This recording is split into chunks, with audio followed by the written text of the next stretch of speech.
As long as they take care of business Saturday against the Indianapolis Colts, the Ravens are in an ideal position. They have an opportunity to post a win in the first game of Week 16 and then put pressure on the Buffalo Bills and Tennessee Titans, who will then need to win the following day to keep pace in the AFC wildcard picture. By now, you surely know that the Ravens can't clinch a playoff berth this weekend. Even if they beat the Colts Saturday, they'll kick off the following Sunday in the regular season finale against the Cincinnati Bengals, knowing that the only way to guarantee a playoff berth will be to beat the Bengals. Other scenarios could play out simultaneously. Deck 31 to get the Ravens in. Even if they drop one of their final 2 regular season games and finish 97, the Titans could lose their final 2 games against the first-place Los Angeles Rams and Jacksonville Jaguars. The Bills could lose out, falling to both the New England Patriots and Miami Dolphins. The Bills could upset the Patriots and then lose to the Dolphins the final week, and the Ravens would still maintain the common opponent tiebreaker advantage even if both teams finish 97, but the Ravens seem to understand that it needn't get to all that. For several years, the Ravens have mostly done it the hard way. This year, everything has fallen into place. They finished the season with 2 games at home against battered and beaten opponents while other teams in the hunt placed stiff competition. The Ravens have talked from the very first day the team got together over the summer about finishing. The stage is set for them to do just that. Pro Bowl snubs. Count me among those who felt that Ravens kicker Justin Tucker and punter Sam Cock are Pro Bowl worthy, but it isn't an egregious snub that they are not going. If I were a general manager, there isn't an NFL kicker I'd take over Tucker, but the Pro Bowl has never really been a referendum on who the best players are at certain positions. So much else goes into it, from the popularity of the player and the team he plays for, to the number of opportunities said player has, to the success of the player's team. Pittsburgh Steelers kicker Chris Boswell, who made it over Tucker, is a worthy selection. He has hit 29 of 32 field goal attempts, including all 4 tries from 50 yards or more. At Heinz Field, which is considered the hardest place to kick in the NFL, he's 16 of 17 this season. And above all, he has kicked 4 game-winning field goals this year and 3 of them were in prime time for a team that is 113. To no fault of Tucker, Boswell has just had more opportunities with the game on the line, and those kicks are always going to stand out more to those selecting the Pro Bowl teams.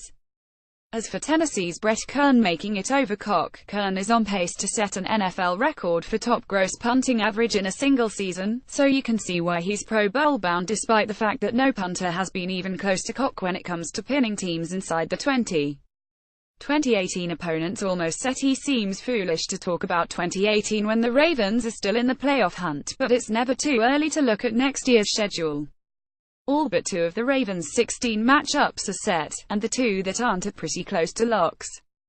The Ravens' 8 home games will be against the Bengals, Cleveland Browns, Steelers, Denver Broncos, New Orleans Saints, Oakland Raiders, Tampa Bay Buccaneers and this year's second-place finisher in the AFC East, which looks at this point to be the Bills.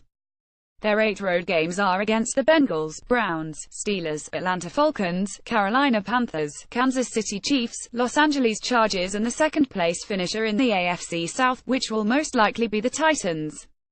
That road schedule will be rather difficult. Not again. He thought wide receiver Kamar Aiken got a raw deal with the Ravens last year.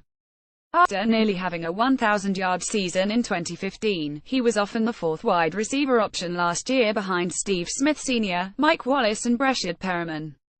He finished with 29 catches for 328 yards and 1 touchdown. Aiken signed a 1-year deal with the Colts in March, hoping to rehabilitate his value before taking another foray into free agency. It hasn't gone as planned. In 13 games with Indianapolis, including 7 starts, Aiken has 14 catches on 41 targets for 131 yards and no touchdowns.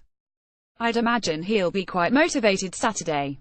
10 quick thoughts. 1. Ravens coach John Harbaugh nodded Monday when asked whether running back Alex Collins got through Sunday's win against the Browns healthy. I wouldn't expect Harbaugh to reveal injury information at this time of year. However, it was obvious Sunday that the running back is banged up. He jogged slowly off the field on about 4 occasions against Cleveland. Collins is just 5 feet 10 and 210 pounds, and he absorbs a lot of contact. That's why many within the organization believe that holding him 15 to 18 touches a game is ideal. Point 2. As an aside on Collins, Saturday would be a good time to get running back Terrence West, who has been inactive for 9 straight weeks, back into the game plan. The Colts are hurting on defense and vulnerable against the run. West is fresh and motivated. Point 3. It happened at least once, if not a few more times, against the Browns, but the Ravens really should consider getting running backs Buck Allen and Danny Woodhead onto the field more at the same time. The offense gets a little predictable when Woodhead is in the game. Point 4. The Ravens have to be thrilled with how first-round pick Marlon Humphrey has acclimated himself as the starting cornerback with Jimmy Smith out for the season. Playing with physicality, speed and confidence, Humphrey doesn't carry himself like a rookie at all. Point 5. Colt ranks 7th among NFL punters in terms of average salary per year. I'd say the Ravens are getting their money's worth. 6. Anthony Levine Sr. is another Raven who doesn't get nearly enough credit for his contributions on special teams and defense. He leads the team in special teams tackles and captains that unit. He also has 3 sacks, an interception and a fumble recovery, and he's affecting games more and more as a hybrid inside linebacker safety. Point 7. Browns pass rusher Myles Garrett, the top overall pick this year, is a stud, but there were times Sunday when I didn't notice he was on the field. That's largely a credit to left tackle Ronnie Stanley. 8. One of the most surprising Ravens statistics this year is quarterback Joe Flacco getting sacked just 25 times. 15 quarterbacks have been sacked more.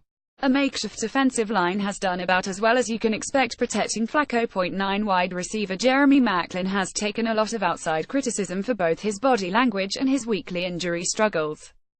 I don't get into all of the finger-pointing when we truly don't know what he's going through physically, but let's not act as if he hasn't absorbed some huge hits this year in the middle of the field.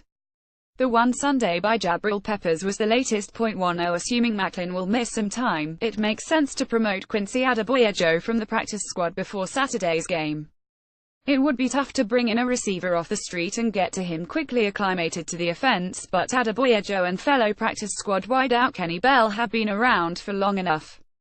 Jeff.Zabek at Baltzan.com, Twitter.com, Jeff Zabekson.